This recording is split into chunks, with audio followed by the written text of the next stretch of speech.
Rest in peace, Akira Toriyama.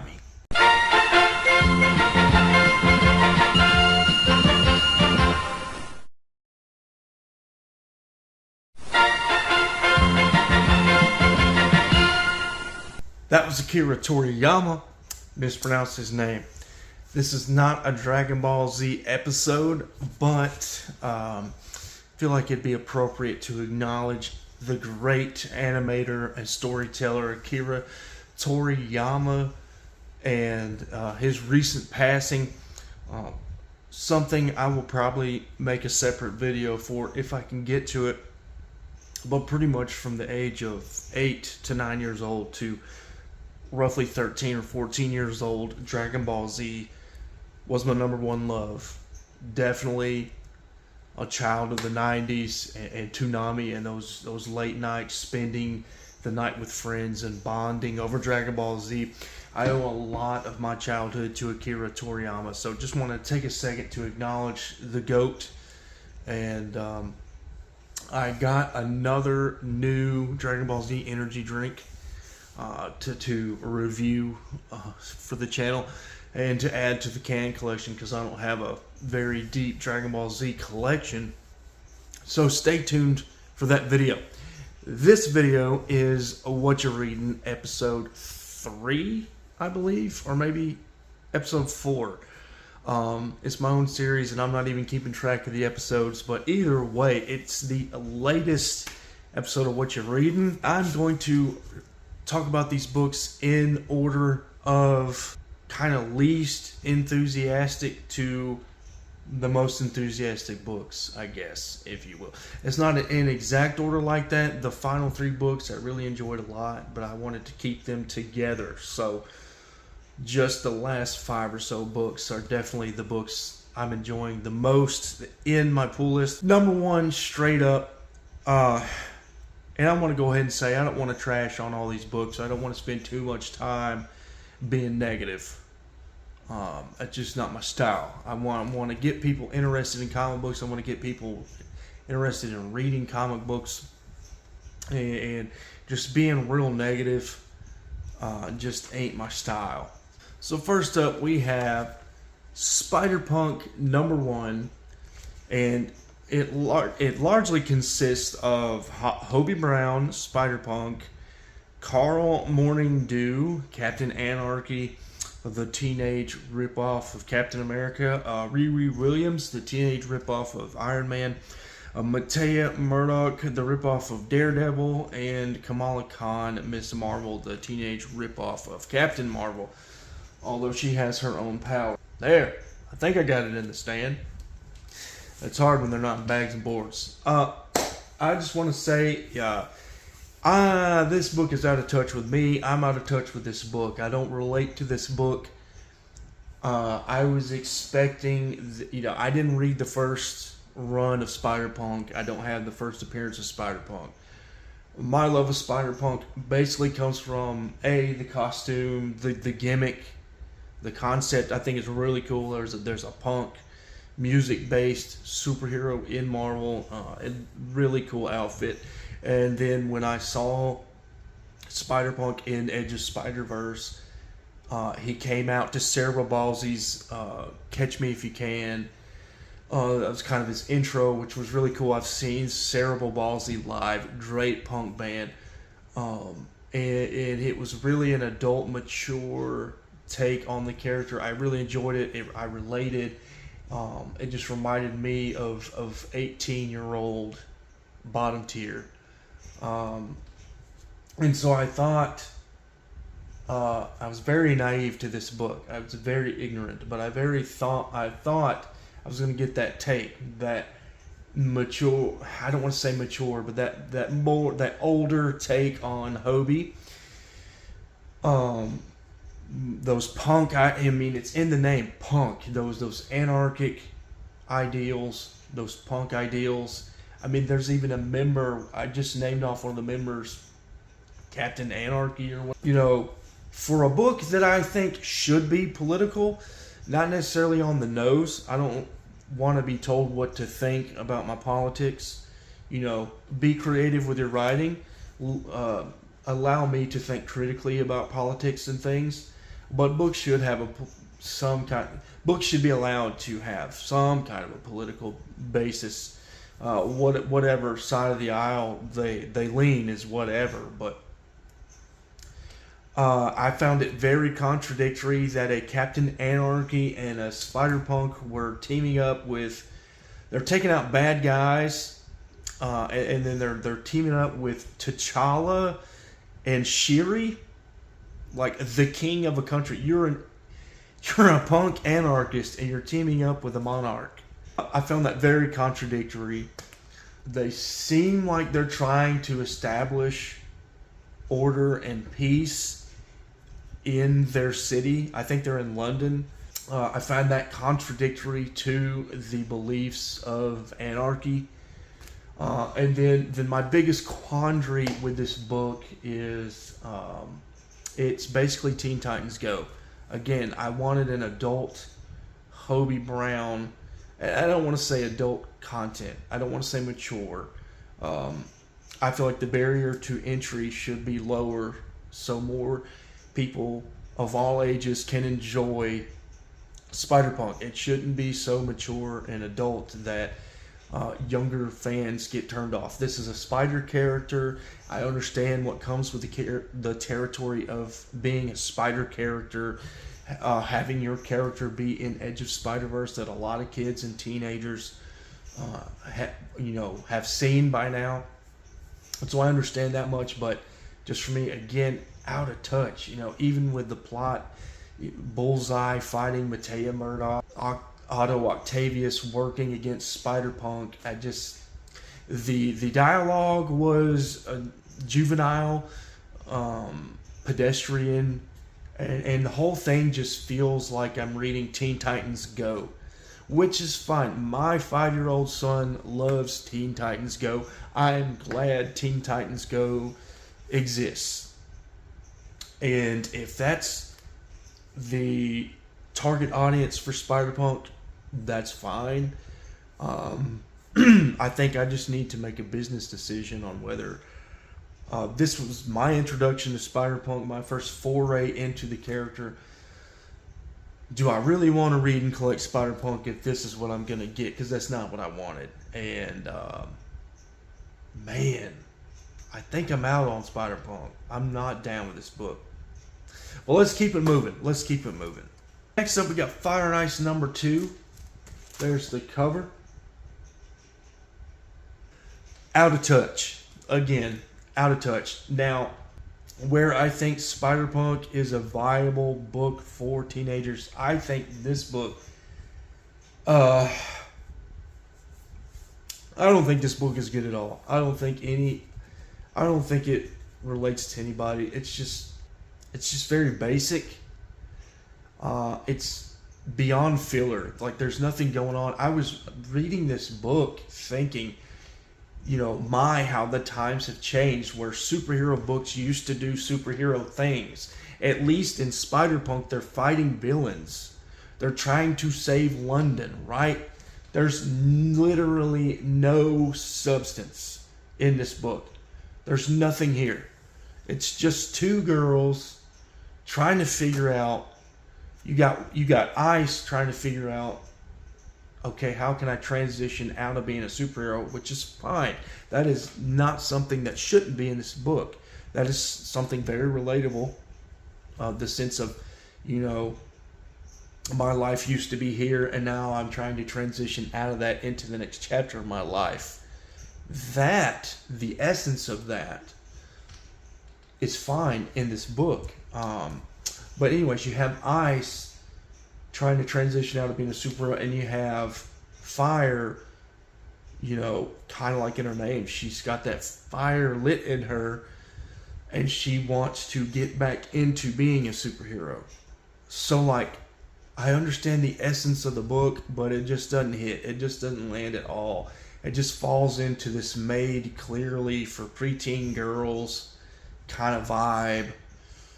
And I'm a 34-year-old male. That's not what I'm trying to read for real. I mean, the reason I'm picking up this book and I'm trying to read it is because I have such a fondness for Justice League International from the 80s. A series where they fought bad guys, and I'm not getting that here. It's cool. The references are cool, but it's just not enough for me. I don't really care about them running a nail salon. I don't care about these preteen drama. It reminds me of Degrassi. Just this relationship building between Fire and this bartender, Ice. And Ice could potentially be building a relationship with this other female. I got some flirty, datey vibes in there, part of this issue. I don't care. I don't care about superheroes dating. I want to see superheroes like beating villains and having to overcome adversity. And they're not overcoming adversity. They're just Fire, especially, is just a whiny, bitchy woman that can't get over her stupid first world problems. That's really the way I feel about Fire in this book, and it's such a tragedy to me what the writer is doing to these characters, because they're wonderful characters in Justice League International. So much that I wanted to read this book, and I'm probably still going to force myself to complete the run. Whether I read it or not, I don't know. But Lobo makes an appearance in issue 4. They've got a variant that is paying homage to Justice League International 1. So I'm still interested in this book, but I'm interested in the art, I guess. I'm interested in Lobo. But as far as like the point of the book, I just don't give a rat's ass. I just don't. But I don't want to be too negative. I'm sure this book has an audience somewhere. Maybe this book can get preteen girls, teenage girls interested in Fire and Ice enough that they'll read Justice League International. And I would hope that's the case. I would hope this is the purpose this book serves. Next up, we got Danger Street by Tom King, Fornes, and Stewart. Alright, so Danger Street is again another murder mystery from Tom King. Seemed like 2021, 2022, and 2023 were very busy times for Tom King at DC Black Label. He pumped out at least 3 murder mysteries. Rorschach, another one I'm reading, Human Target, that I'll talk about in a minute, and then this one, Danger Street. This kind of follows that same formula Tom King has, where he scatters the puzzle pieces far across the board. You don't really understand the first issue at all, and then it slowly pieces the puzzle together, and you get everything makes sense with the plot twist. At the end, it ties all the puzzle pieces together at the end. So by issue 12, they'll be like, oh, that was the story. Oh, that was the point. At the end of issue 12. That's the Tom King formula, and I gotta say, I'm a little burnt out on the Tom King formula. I'm a little burnt out on Tom King. He's a good writer. I respect, his talent, his craft. He makes me think. He's not pedestrian like Spider-Punk and Fire and Ice are. So it's nice to read, especially an adult book here in DC Black Label. But really, I'm just here because he's using 80s characters again. Dr. Fate, like Fire and Ice in Welcome to Smallville, we got Dr. Fate, another Justice League International character. And one of the issues, it might be issue 12. It was the cover that even made me interested in Danger Street at all. He's got fourth world characters on the cover of one of the issues, I think issue 12. So that's why I'm here at all. Otherwise, I wouldn't have picked this up.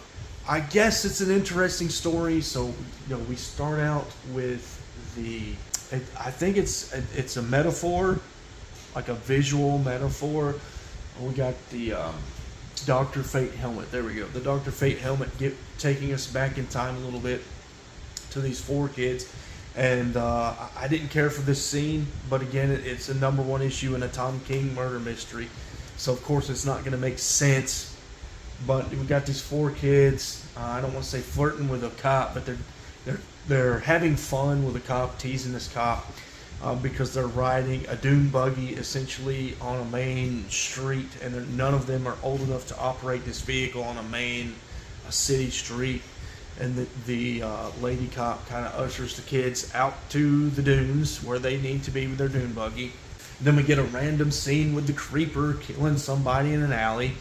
And then we're also introduced, and I don't know names, we'll just briefly go over characters. We're also brought to this failing news anchor who's had a lot of experience at bigger TV shows, TV channels, stations. He's been asked to work at this upstart TV station, and he's accepted the job. And so we get a little bit of that scene, and then we get a little bit of these 2 Z-list guys trying to make their move to get into the Justice League, and they're seeking the help of a C-list guy, a guy I haven't seen in a while, Metamorpho. Pretty cool to see Metamorpho in action. And the threads kind of tie together a little bit. So the B-list superheroes are making their way into the desert where the 4 boys are playing with their dune buggy.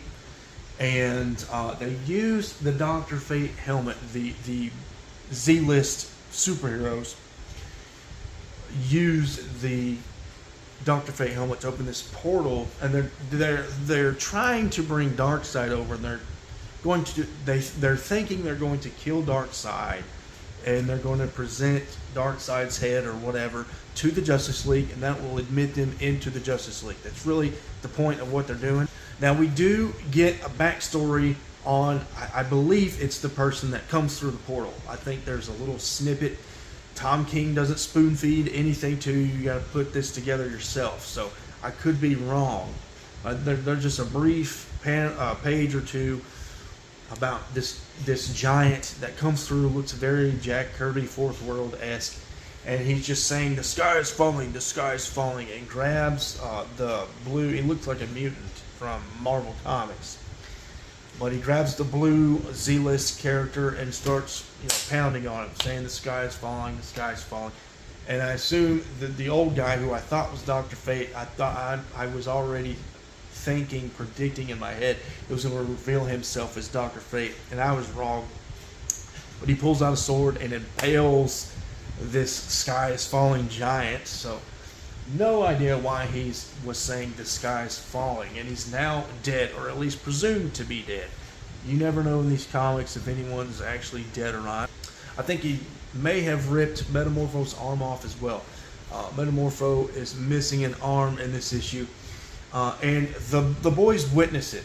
I believe the boys kind of witnessed the crime scene or whatever, and then we're taken back to that the news anchor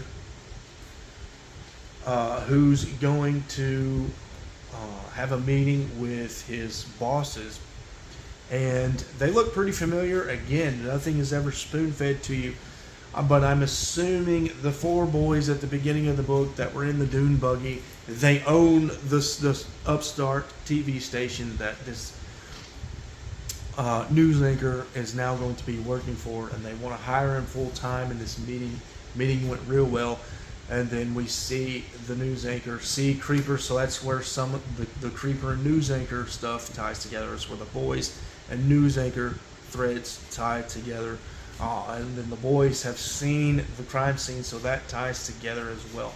You see how Tom King kind of does it. You've got this formula. Even in one issue, his formula is at play. But yeah, the news anchor decides to follow Creeper. And that's kind of the end of the book. I thought it was an okay read.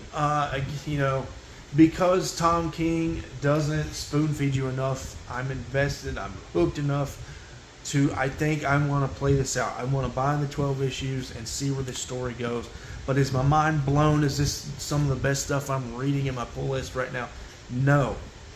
No, it's not. It's just okay stuff. It's not even meh. I mean, it's above mid. It's decent stuff. I'm glad I'm reading it. But not the best stuff on the dock. Alright, next up we got Wesley Dodds Sandman issue 3. Now this book ain't a slow burn. There's a lot of stuff that's been happening in each of these 3 issues. Every issue has some action, and it's a 6-issue mini, so there's not going to be a lot of filler, which is, I think, great for this book. This book does not need filler. This book does not need to be a slow burn. This book needs to keep chugging, and I like the pace, you know. And where we're at here, we're now deep into the investigation of who stole Wesley Dodds' journal. We get to meet a villain called the Fog, dubbed the Fog from Wesley Dodds, which is cool. It's kind of like the opposite, the villainized version of Sandman, right? Very classic villain trope from the Golden Age, Silver Age, Bronze Age. Wears a black suit and a black gas mask. And that's really the crux of this issue. And just we're investigating. We're looking at leads. We went to the morgue to figure out more about the man who got burned up in the house fire, Wesley Dodds' house fire. Running out of leads. And then we got this Fog character now in the picture, and you know, he got away at the end. He won the fight against Wesley Dodds, and Wesley Dodds ingested the Fog's chemical formula, which is one of Wesley Dodds' more deadlier formulas. So we don't really know the state Wesley Dodds is in. We're gonna have to pick up that next issue and read. You know, he's gonna have to catch up with the Fog. And I'm hoping the climax will be the Fog and Wesley Dodds going at it, and Wesley Dodds getting over on the Fog. Again, just one of the, it's a decent issue. The best issue of the series, no doubt, so far. Haven't finished the series yet. Obviously, because we're on, I think issue 5 just hit stores. So hoping I can catch up, and then by the time issue 6 gets out, I'll be able to read that along with everybody else, and get to see the conclusion around the same time everybody else sees the conclusion of this series. You know, I'm going to finish out this series, but again, I'm still struggling with the art. It's got that Atlantis Disney animations. It just reminds me of Atlantis, the great. Oh man. I'm not even going to try to say the movie. It's a Western, I think a Disney movie, maybe DreamWorks, the company that did All Dogs Go to Heaven. I think they did like a Western anthropomorphic movie with a mouse. The Great American something. I'll post a picture up here. Yeah, the art style reminds me of that vibe. And it just bothers me. I'm just not a fan of it. Otherwise, a good book. Alright. Next up, we got The Human Target, another Tom King murder mystery. Number 3. This is definitely the best, looking at my pile to verify. Well, no. I didn't read Green Lantern issue 2 this time around, but for this specific haul, this is the best DC book of the haul, to spoil some of what is coming after this book. More Ice. I didn't know if Ice was going to be in this book, this issue, or not, as it seems like each issue is a whole 24 hours, essentially, in the life of Christopher Chase. I can't remember if it's Chance or Chase. And so I didn't know if Ice was going to be in this issue, because each issue seems like its own different story. There's an overarching theme here, but And I do. This doesn't necessarily follow the Tom King trend of everything being, all the pieces being spread out, and he ties them all together, but at the same time, it still falls to that vein as well. It's just more of a classic investigative murder mystery than something like Danger Street, where you really don't know much at all. Here we know a lot. We're just kind of trying to follow the trail and see who did it. You know, a whodunit story, right? More flirtatious scenes between Ice and human target Christopher Chance, and all throughout the book, Guy Gardner has shown up. He beats the mess out of Christopher Chance, and throughout the book, he terrorizes Christopher Chance. We get a brief break in the action between Chance and the biggest dickhead in DC Comics, Guy Gardner, to visit with our old buddy Booster Gold, and based on how the meeting went, it kind of the thought kind of popped in my head that maybe Booster did it. And when Chance and Ice have a conversation outside of Booster's bagel store, that's where this cover comes from. Booster Gold is now running a bagel store. I don't know the city, but I want to say Metropolis. They kind of have a sit down and chat with him about the old days, and they ask him, pretty directly, did you kill Lex Luthor? Which I would imagine if a real private detective were watching or reading this, they would say that's not how this goes. That's not really realistic. I feel like it was a little too forward, but that's a nitpick and not something I'm really that worried about. But what I am worried about is the conversation Ice and Chance had outside the bagel store, where Chance was suggesting maybe Booster Gold killed me. Ice convinced him that Booster's got a heart of gold. He's just a goofy jokester, innocent guy, and he could not be the perpetrator.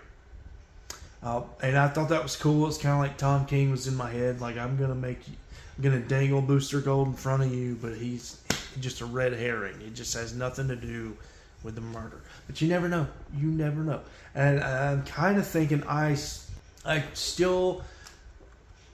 my biggest prediction is that we will discover Ice killed Christopher Chance at the end. That's just a very Tom King move. But at the same time, it's a little too obvious that it could be Ice. So, gotta read the final 9 issues to figure out who did it, right? Fun issue, great issue, and I'm looking forward to reading issue 4. Next up, I got Wolverine Madripoor Nights. Now, I believe it was near mint condition. The omnibus guy, who does really great omnibus reviews, by the way, go check out Near Mint Condition. He interviewed Chris Claremont, and it's my understanding Chris Claremont was coming back to Marvel this year to write some continuity into the early Wolverine Volume 2 series. Because early Wolverine Volume 2, which I have reviewed the first 6 or 7 issues of Wolverine Volume 2, he spends his time in Madripoor. The X-Men are presumed to be dead, so Wolverine can't be out in the world doing Wolverine things, so he's disguised himself as Patch. And it's my understanding that this series is going to be some continuity, kind of a different perspective maybe, or maybe just some final story that Chris Claremont wants to insert somewhere in the continuity of that run in there for fun or whatever. And I quite enjoyed it. Again, having read these 2 juvenile comic books, Spider-Punk and Fire and Ice, it was nice to see a little bit of blood. It was nice to see Wolverine's claws going through the hand. Essentially, Captain America, Black Widow, and Wolverine and Jubilee are fighting the hand. And my girl Psylocke. Glad to see my girl Psylocke in here. Psylocke was one of the reasons I got into the X-Men in the 90s. There's something going on with Wolverine and Psylocke. They can't use their mutant abilities. Again, if this is that series Claremont was talking about that ties in with Wolverine Volume 2, it could have something to do with the X-Men being presumed dead, based on that older continuity. But we'll have to see why Psylocke can't use her telepathic weapons on the hand, and why Wolverine's healing factor isn't working. He's getting sliced and diced against the hand. But that's really the crux of the issue. This hodgepodge team of Marvel characters is fighting members of the Hand at a very nice restaurant in Madripoor. And I believe they're helping I'm going to butcher this, but the Bocce, a rival group presumed, we hope, to be on the good side.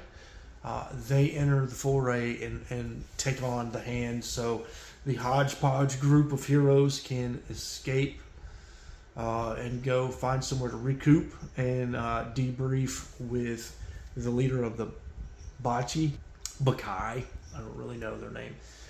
And Jubilee is taken out of the picture, or so we think. We don't know. But Jubilee is sent away with the Bocce, while Wolverine, Psylocke, Black Widow, and Captain America form a pact. They're going to team up together one last time. And I guess they're going to go after the Hand. We'll see. I enjoyed the issue. A lot of action. Little bit of plot explanation. And I'm sure issue 2 will be a little slower. Issue 2s usually aren't designed to hook you in. That's what issue 1 of any run is designed to do, to hook you into the book and get you to issue 2, where they can explain most of the story. And I foresee that happening with issue 2, but that's not a bad thing. I don't mind the story being explained. I need to know what's going on, right? Tom King, I wish you would do that with Danger Street, or with any of your murder mysteries. Yeah, fun issue.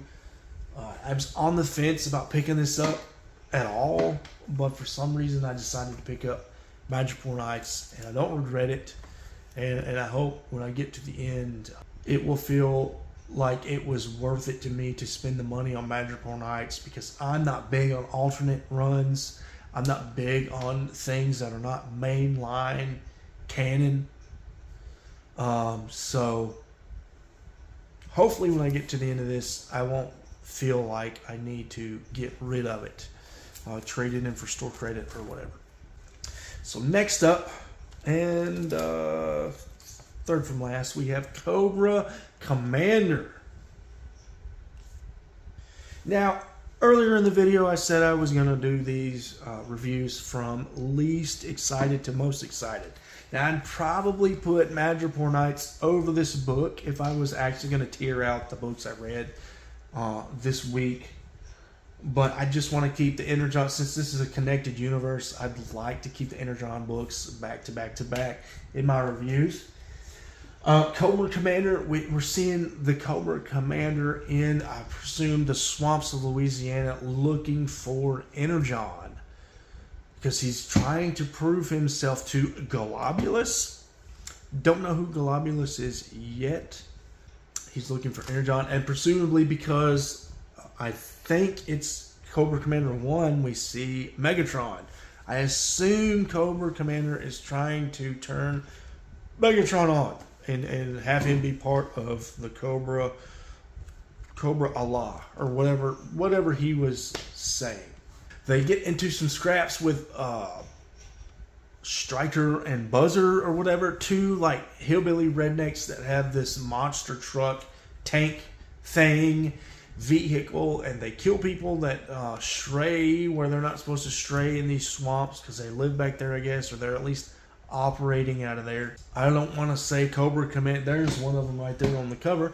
I don't want to say Cobra Commander proves too much for Striker and the other guy, but he's definitely a formidable foe. He's not scared of these guys. He blows up their monster truck, and before we can get much more out of the story, a woman appears who might be a relative or might just be a gang member, I don't know, but she calls the two men to a family meeting. in villain terms means, you know, everybody's of significance is getting together for a meeting. And then Cobra Commander is back on the hunt for his Energon, and that's really the crux of the book. There's not a whole lot going on in this Cobra Commander book just yet.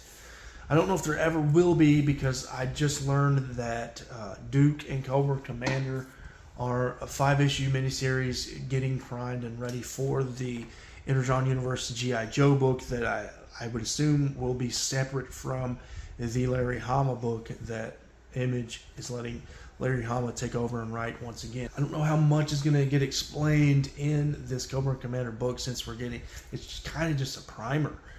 And it feels like a primer. It's a good story. I'm interested. I like books that star the villains. Definitely cool with that. We saw Despero, I believe, in issue 1. No, Despero was in Duke, but Despero's still working with Cobra Commander. So we'll see Despero for sure in Cobra Commander. I want to learn who this Globulus is. There's also a scene, there's a new villain. Globulus may be this female, not sure, but I want to say there's a new villain on the scene, and it looks like she's experimenting with a monster and create a monster or something. So she could be a factor in issue 3, and we'll just have to see next month, right? That's how this thing goes. Overall, I'm enjoying Cobra Commander. There's not a whole lot going on as far as plot development, but we're getting there. We're getting there. And I'm excited for issue 3 for sure. Next up, we got Duke issue 3. Got Duke there on the cover, and I'm just going to...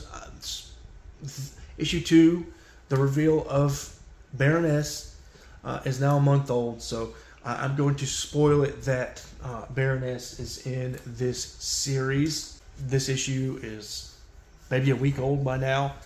Duke spoils it for everybody who's not familiar with G.I. Joe like me, and that it is Baroness. I just have a very basic understanding of G.I. Joe and the characters and what the plot usually is in G.I. Joe.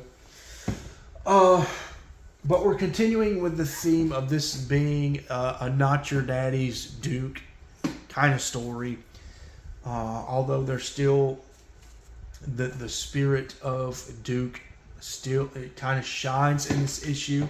He seemed more like a rogue, more rough and tough, more of a guy who breaks the rules kind of character in issue 1 and issue 2. And here in issue 3, he's sitting here in prison in the pit, talking with Baroness. He's still protecting the people that are punishing him. We got some of the people on the inside that captured Duke questioning the authority now. That's going to be interesting to see how that plays out. And then Duke and Baroness break out of their cells. They get into a fight, I believe, with Cobra Commander. A mercenary has been employed. I believe some kind of Australian guy. I think he's got one of those G.I. Joe aliases. If you have an alias, that means you're a pretty significant character in G.I. Joe. I do know that much. And he has one of those aliases, but I can't remember what it is. Anyways, he pretty much has Duke's life in his hands, and Baroness steps in. I don't want to say too much more than that. I want you to read the book if you haven't yet. It's going to be very interesting to see the relationship between Baroness and Duke. It's really interesting to me. This ain't your father's Baroness either. She's a more complicated character. She's not just a cut and dry villain in this book. She's got her own motivations, her own desires. She's broken away from Cobra. So we'll just have to see. I think it's a match made in heaven, Duke and Baroness, at this stage in their character development, that they've come across each other's past, to see how they coexist with each other is going to be very, very interesting going forward. And then last but certainly not least, my favorite book of the haul. I have been such a fan of Duke, but Duke kind of slowed down for issue 3, and Transformers issue 3 picked up. Oh man, Transformers issue 3, a straight heavy action-packed issue, a gut-wrenching issue, a frustrating issue. The humans have decided to take action, and even though they're ignorant to the good guys and the bad guys, they just see red. They see that their planet is in danger from these robots. So this, I don't even want to say a militia group, this group of humans, men, one of the boys, I forget his name, I should remember his name, one of the boys' father is like the leader of this group. He thinks he's doing the right thing by unloading bullets at all of the Autobots and Decepticons, but it's a big mistake, a grave mistake. Somebody ends up shooting his son. His son gets caught in the crossfire. And so that just really throws a wrench into the plot. You've got this great battle between Soundwave and Optimus Prime. I think Soundwave cuts off Optimus Prime's arm, or maybe it's not. Maybe he's got a hold of Optimus Prime's arm or something. Optimus Prime proceeds to yank his arm off his body, and he beats Soundwave with his arm. It is freaking cool. That is a really cool scene. And there was another scene of Optimus Prime when he arrives on the fight scene to help the humans, even though the humans are shooting at Optimus Prime in total Optimus Prime fashion. He's the ultimate good guy, right? He's the Superman of the Transformers, always going to do the right thing because it's the right thing to do. In his diesel truck form, slams right into, I believe it's Soundwave. It could be a different Decepticon, but it's one of them anyways. And the fight ensues. Great panels, 2 awesome splash pages. And then at the end, we have Optimus Prime. And I'm going to spoil this because this issue is a couple months old. You should have read it by now. Optimus Prime is going to take his father and his son to go save his son. And I'm hoping... That was the frustrating part. This kid's dad just wanting to shoot at every single robot. He took a shotgun to Cliffhanger. It's just like a bull in a china shop. And I'm hoping issue 4 will get this guy to back off and realize the Autobots are here to help you. Even though they do cause a lot of collateral damage to your planet, they still are here to help you. Yeah, it's sad that the kid gets shot, but hoping the kid survives and Optimus Prime and this kid's dad can see eye to eye and at least work together, if even if they don't like each other. That was what I'm reading, and I thought about adding this in for fun. The series is called Whatchya Readin'. So I'm going to ask the question of you, what you reading? Put it in the comments. What are you reading?